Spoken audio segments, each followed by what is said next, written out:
Welcome back to another episode of the Success Times Happiness podcast. I'm your host, Richard Thompson. Today, I am joined by entrepreneur and community leader, Michael Shadforth. Michael's story is a powerful one. Cycling across America, giving up alcohol to transform his health, building businesses from farming to real estate, and scaling a company that now employs over 50 people here on the Sunshine Coast. In this conversation, we dive into health, wealth, and self. What it really means to turn up consistently, to build culture, and to leave a lasting legacy. Whether you're chasing growth in business or in life, today's episode will resonate. That I promise. Let's dive in. Michael Shadforth, thank you so much for coming onto the show. Richard, thanks for having me. We want to tackle this episode, I thought, in a three-part thing of health, wealth, and self. Yeah, righto. So to kick things off with health, back in the day, you rode across America. I did. 10 years ago today, I was on the road. Literally. Yeah. Amazing. What drove you to do that, and what was the experience like? It was a team event, but you guys, as a group of... There was 8 of us that rode, but there was probably 30 of us that went. Yes, but essentially going from one side of America to the other. Yeah. So what drove you to that, and what can you remember of it? Yeah, I remember very little. I remember getting to the end and they gave us a roast beef meal and the Iron Man things, that hang around your neck. And I went, oh, that was a lot of work. for a roast beef. Because everyone arrives at different times, so there's no end of race celebrations. So that was good. And then, off home again. So you came right across America. I remember dark nights on the road. I remember winds through Kansas. And I remember thinking, this is really hard. I think that the interesting part for me was that why did I do it? I think that I explained things. I don't drink. I gave up drinking because I remember turning up for rides on the Sunshine Coast, and no matter what day it was, Travis Schultz was there, turned up, and he was just such an impressive human being. And I'd come one day a week, maybe 2 days a week, and I'd go, how do I turn up? And I had this theory that 80% of success is I copied this theory that 80% of success is just turning up. And I thought, if I want to be part of this community, I've got to be better at turning up. Like, I just need to turn up. And how does Trav do it? Like, he's just a machine. And I realized that, I'm not going to be as good as he is at anything, but I'd be happy to just be in the presence of something that does so well. So I decided that I'd do an Ironman. I started with a half Ironman. I was really overweight. I always worked hard and a lot of hours. And so I decided if I'm going to turn up on Monday morning at 5:30 at Mooloolaba, I'm going to have to stop drinking. Because Sunday nights, you can have 1 or 2 extra and all of a sudden Monday's no good. And I don't know about you, you're probably way more disciplined than me, but that means I don't really start riding until Thursday again because the guilt of not turning up Monday keeps me in bed Tuesday and so forth. And then all of a sudden you drag yourself out for Thursday to catch up with something. Yeah. And you're never fit enough to keep up with the bunch on Saturday. And so everything gets hard and you start again next week with I stopped drinking, short story. And I started turning up every day. It was actually quite easy. And, it doesn't take very long, like the book up there, Atomic Habits. It doesn't take very long, does it? When you're riding to go, I can actually keep up. I'm not at the front of the group. But 3 weeks down the track, I'm getting closer. Yeah. And I'm feeling, I'm not exhausted. And, within 6 weeks, I'm having chats with people that I couldn't even, couldn't even breathe at the pace that we were traveling at. Did you need to take alcohol out of the equation? Well, I did. Or I did. Yeah, and I've never drunk since. Yeah. Yeah, so astonishingly, it was the biggest assistance that I ever got. Yeah, right. But almost like it was a catalyst to allow that mentality shift or the mindset shift to go, I am going to turn up now on everything. But it was almost like, it sounds like that you it just, that one ingredient away, absent of that, then that allowed you to do the things? Yeah, I think so. Sometimes you don't understand what letting go of something really opens the door up to. Alcohol's a big enabler of a lot of fun, and I'm pretty social. I get high off the energy of other people. I don't like not being around people. So it was good fun. I have a friend, Peter Van Miltenberg. He ran in the 1984 Olympics. He doesn't drink. And so I talked to him about it, and he said, look, the hard part is there's a few rules to being a non-drinker. You have to turn up with as much energy that's in the room. You can't be an anchor. If you're an anchor, go home, because you get depressed, they get depressed, and they actually the tribe can turn on you pretty quickly. Yeah, it's quite confronting. I would have thought, because it's almost like a silent judgment. Yeah, you go, well, you do you, but I'm not doing that. Yeah, that's right. Immediately, and people want to have a good time, and they don't want some sober dude sitting there and them feeling judged. It's it was. I think I listened to a podcast about it, and it was like, it's the one drug in society that you are the weird person for saying no to. You know, like, what's wrong with you? I know. Like, what's the go? And also, then did you find that there was a lot of, because it doesn't sound like you had a problem. It just was an initial, like, it just didn't help. Yeah, I think so. Look, I think the more I read about it, have you read Power of Habits? No. It wasn't by James, but it was a book before that one. Okay.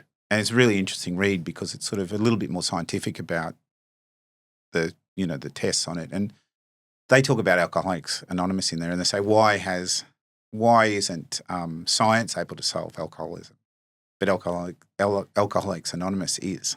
Why is it so successful? And they talk about a few things that are really interesting when you get into it. And so when I read that book and I'd stopped drinking for a period of time, and I'm trying to be more disciplined and turning up in the morning to do these rides. I'm not great at this sport. Like, I'm a 15-hour Ironman. You're a 7-hour Ironman. Like, it's a big difference.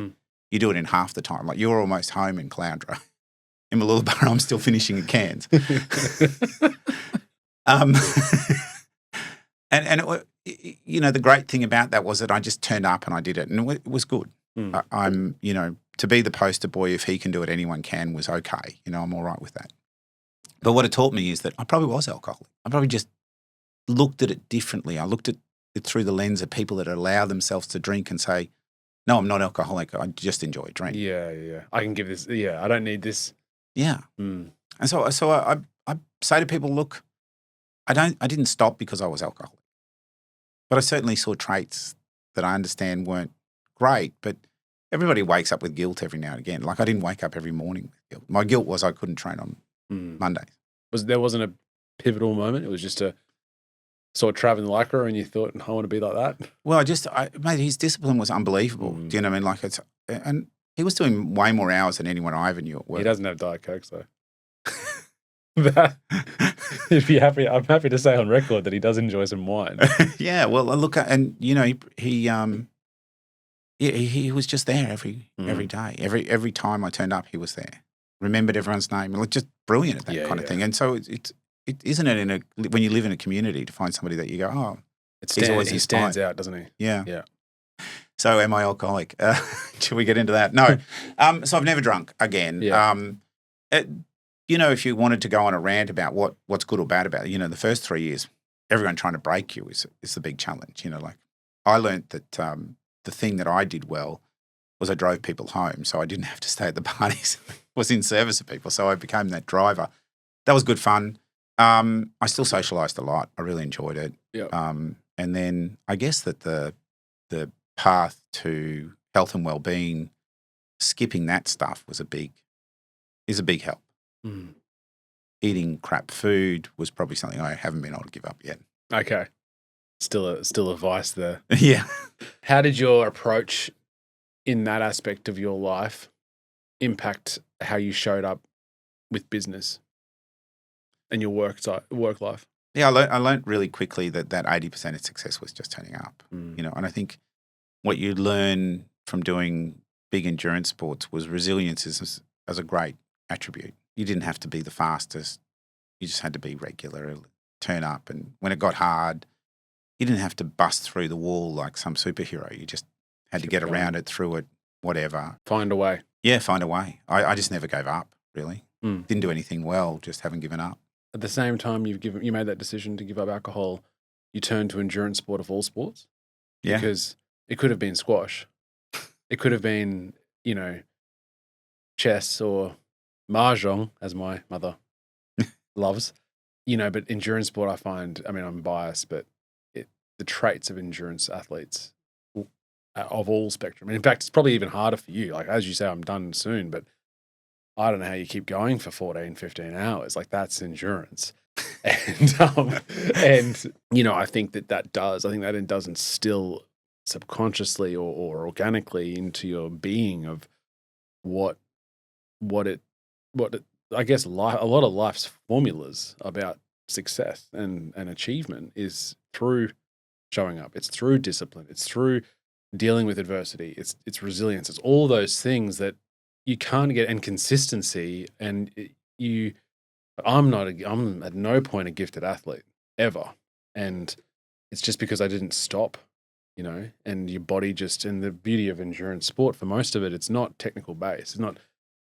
There's no skill necessary. I've been swimming a little bit, but there's not a huge amount of skill overriding the result. It's just how much effort you put in, and I love that. You know, what else are you going to do? You know, for me, I think it's just I really look back on it a lot, and I think the sense of community.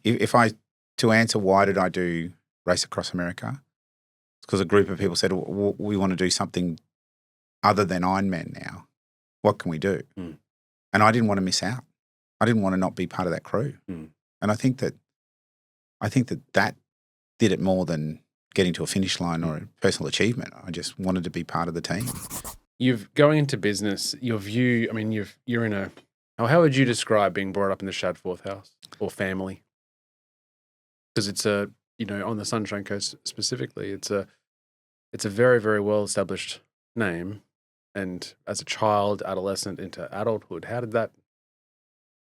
what did you learn from that experience, Michael? Well, Your parents, your father and your uncles and the whole family is like, from the outside, entrepreneurial and, you know, really go-getting sort of mindset.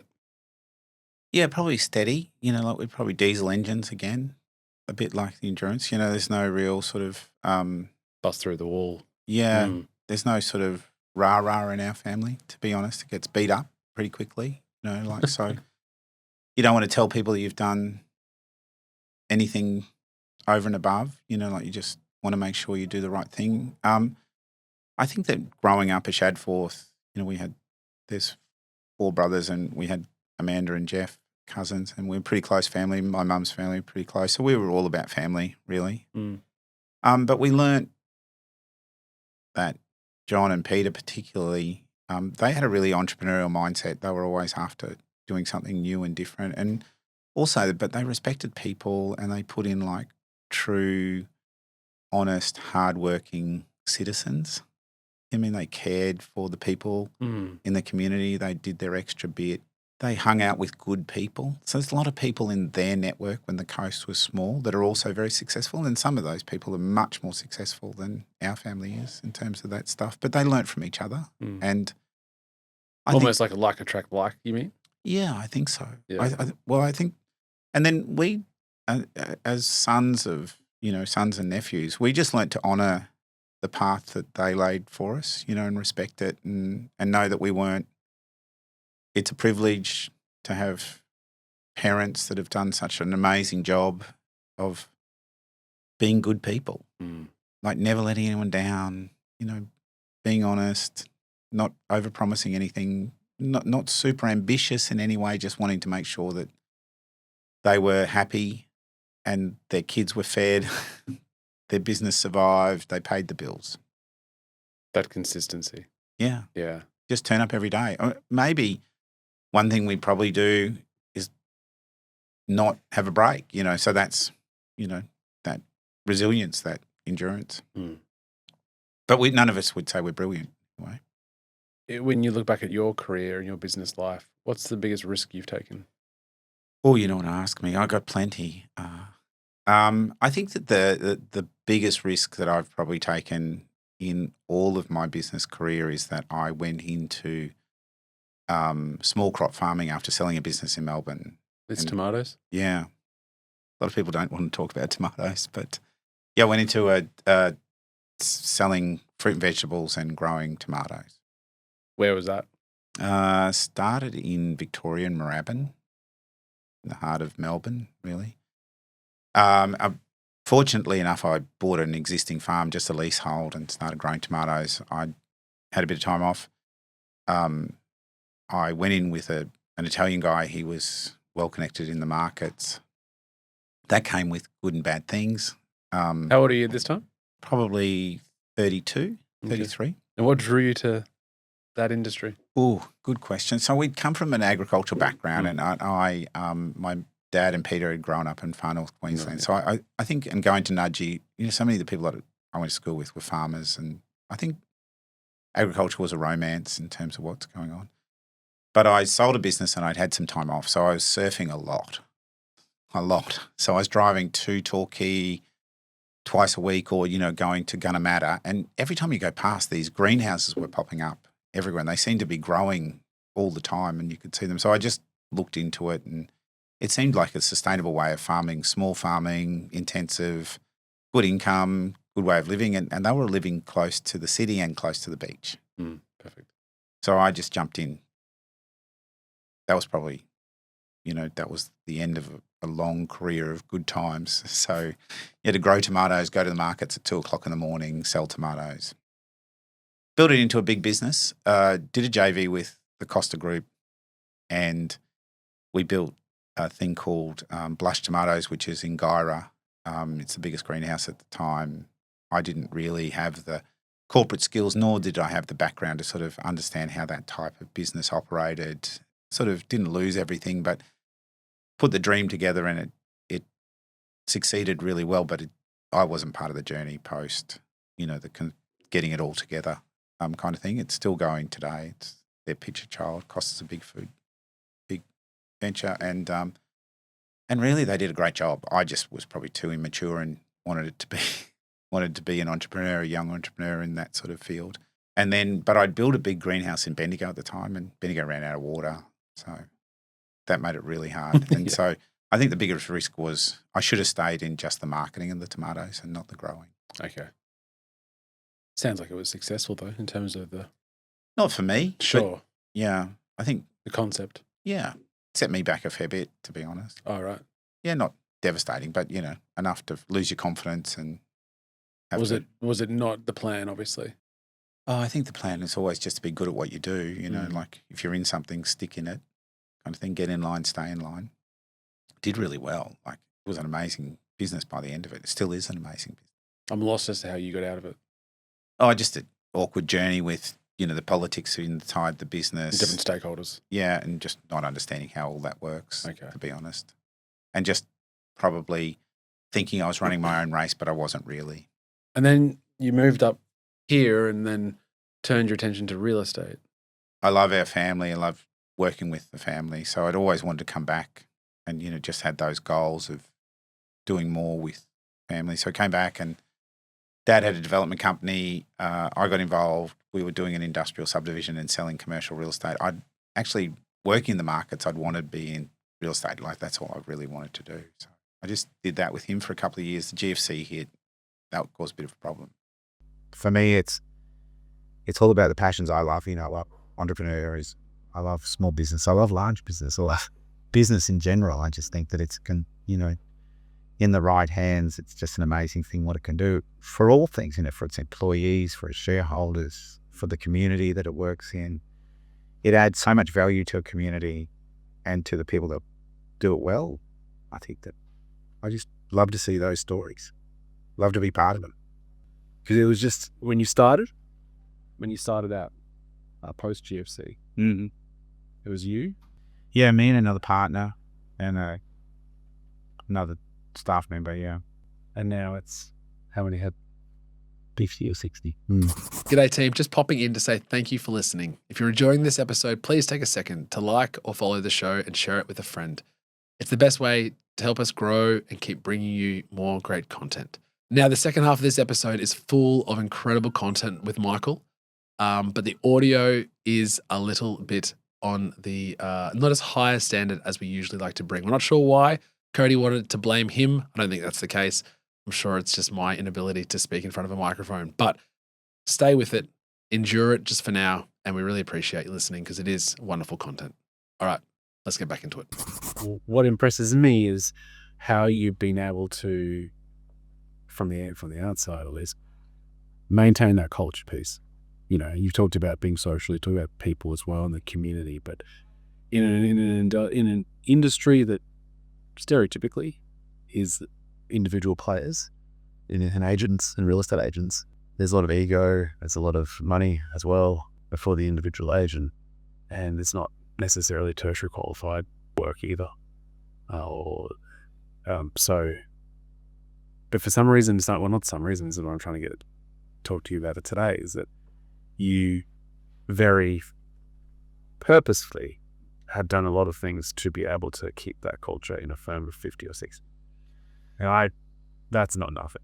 Yeah, well, look, I wouldn't put that on my shoulders. Like, I think that there's a couple of people that have had a big play in that. But I think that the thing that I've learned, if you were asking what's the learnings of getting to there, the things that I've learned is that I probably woke up about 4 or 5 years ago, just before COVID, and realized that you can't take an unmotivated soul and make them something special. You're not Jesus, you can't create miracles. And I think that for a long time, I thought that was something that I wanted to be good at, like I wanted to change people into something that they weren't. So I realized that if you got good people around you, the job got easier, and I sort of thought that was something that happened easily, but it's not, it's to get the good people around you. Yeah.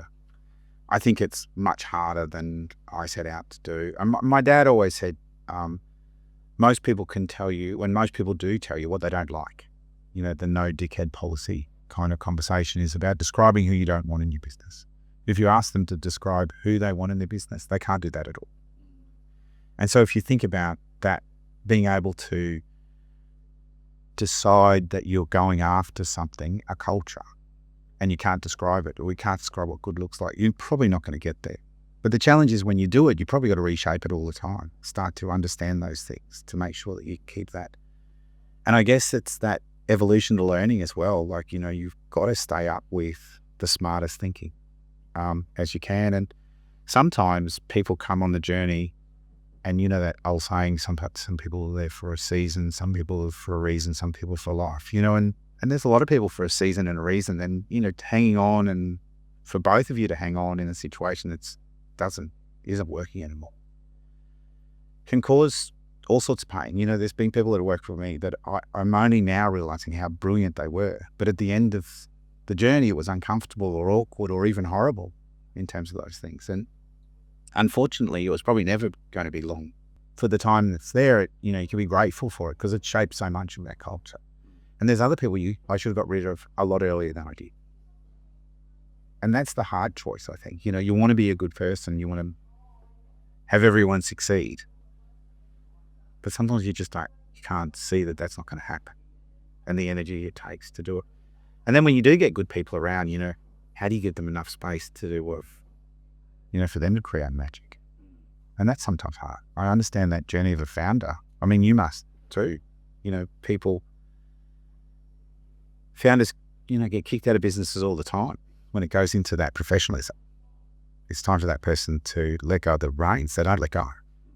And that's a challenge, especially when you've got the talent we've got in our business. You're only getting their own. Vernon Harnish, in his book Scaling Up, talks about how professional services firm or a business at about 15 is really efficient because you know everyone, know the moving parts. It can just be you as even in a horizontal leadership formula structure mentality, it's still very manageable and malleable. But once you get to 30, 40, 50, it's no longer like that. You no longer have control. You no longer, and not necessarily because you don't want to have that control, but it's just never going to be like that again. I guess I think that's the biggest issue from a lot of people. Like, I think the word control just slips off the tongue as if, it's, I think if you're going to grow and scale, control's not the reason you do it. No, but I think you get into this business, and then you get to 10 or 15, and it's like, this is mint. Like, we've got the best people. It's it's just so great. We know everyone's sort of in stories, and then we're really supportive of each other. And it's almost like, then how do you get to 40 and it's not ever going to feel like or be like, and that's just a cost I guess, is that your experience, or are you feeling like back in the, in the 2012s, 13s, when you weren't, when you guys were sort of 10, 15 its size, does it feel the same now? It feels much better. It feels much better. Much better. Oh my God. That's inspiring. Yeah. Look, I would never, some people just don't want it. Do it, but professionalizing an organization is a great place to go. I'm not sure if the returns are ever going to be the same as somebody sitting in a niche pocket with the right staff and probably not as efficient. Costs down to your efficiency point. But I'm not about efficiency necessarily. I think sustainability is the answer. Don't you look at those businesses and go, I'm 75 years old, or I'm, 100 years old like Ray White is, and you go, I'd much rather be an endurance business person than a sprinter, And so many people, I think, have these conversations with me. Go, oh, look, I'm going to work for 5 years and get rich, and what are you going to do after that? Yeah. And that's the piece, right? Like you have to realize that it's the journey to that 5 years that's the value. Yeah. It's even though you didn't really remember much, it's the trip between one coast to the other. It's not the roast beef sandwich at the end. Well, in Ironman, they say most people fail to turn up the start line.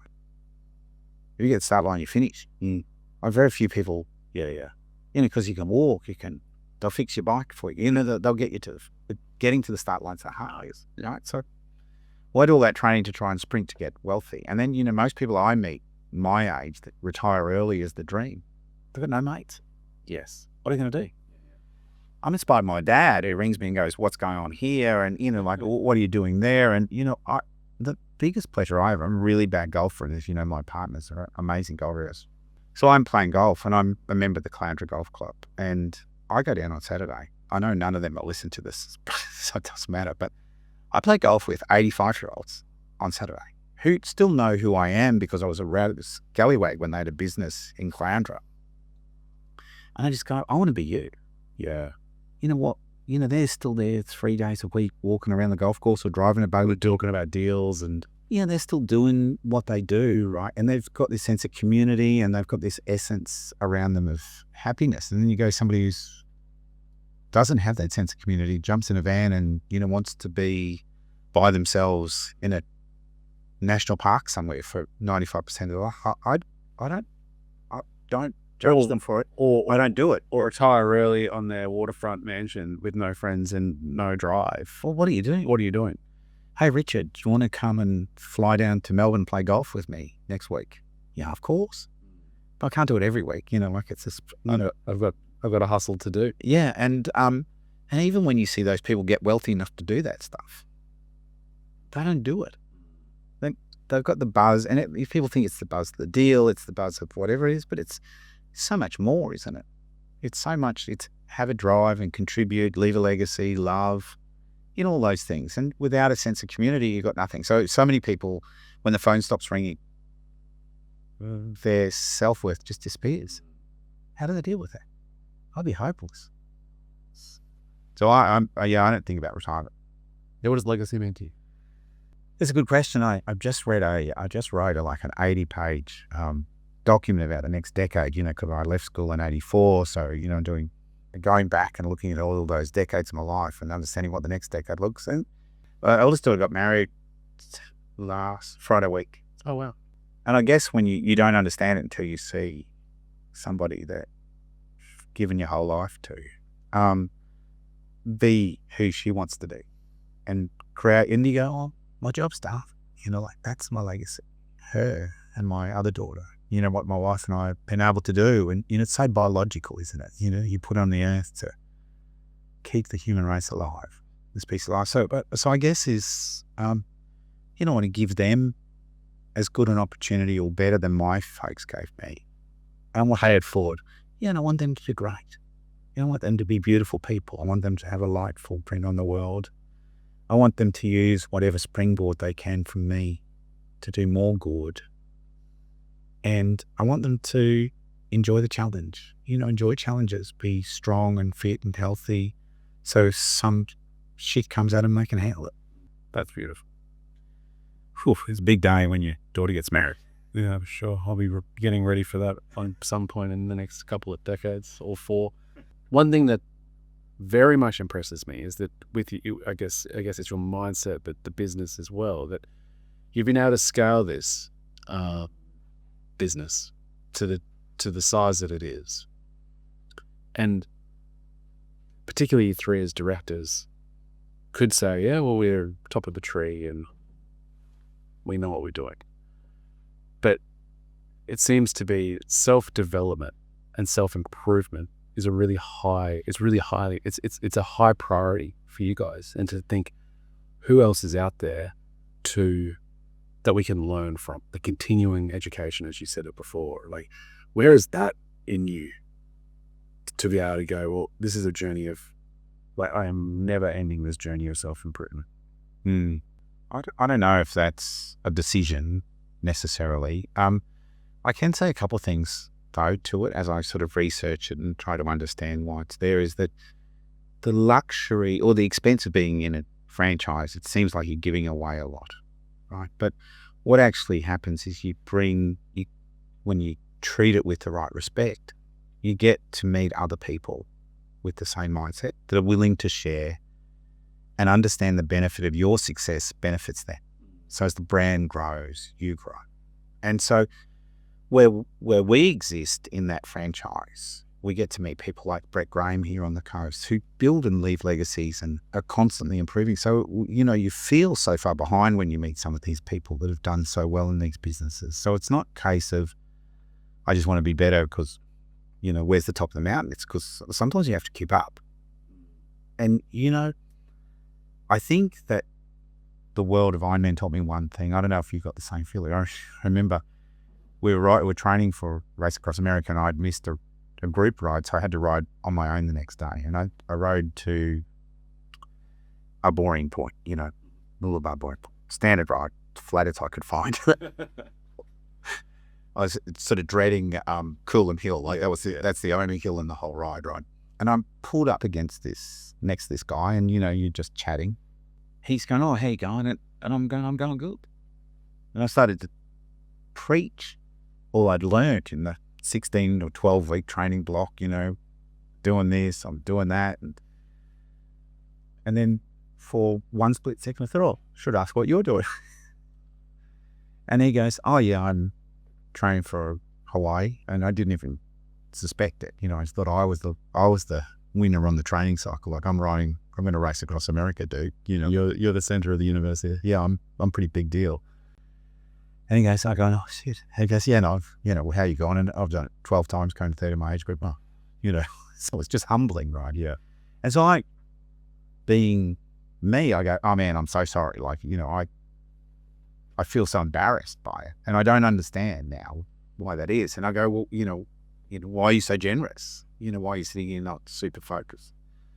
And luckily he was able to explain to me that without the crowds, there was no race. If there wasn't a participant, there's no Ironman. If there wasn't people turning up to have a crack, there was no sport. So he was more than welcoming. He wanted to welcome more people to keep it alive. He just didn't want to have him and 10 mates race the World Series. Yeah. And so I guess that sense of community is what I take away from that. So why do I want to be better? I want to keep up with people. Like, I just look at other businesses in the railway network and just go, these guys are really brilliant what they do. Do you view the same way to your competitors? Without the competition, you wouldn't be as hungry. Yeah, I don't know how I address competition. Like, some days they make me as angry as hell. Oh, so Michael Shadforth is human. They make me so angry, and some days I just go, I'm sorry to, I admire them, and so I don't spend much time talking to them or doing anything with them, but we share clients a lot of the time, and so you need to be respectful of those things. I don't get into, conversations about how you do things or ethics or any of that stuff with the competition. I just do me, and my team does me, and if we need to share a client with somebody, we share generously. Because at the end of the day, it's a big ocean. Sure.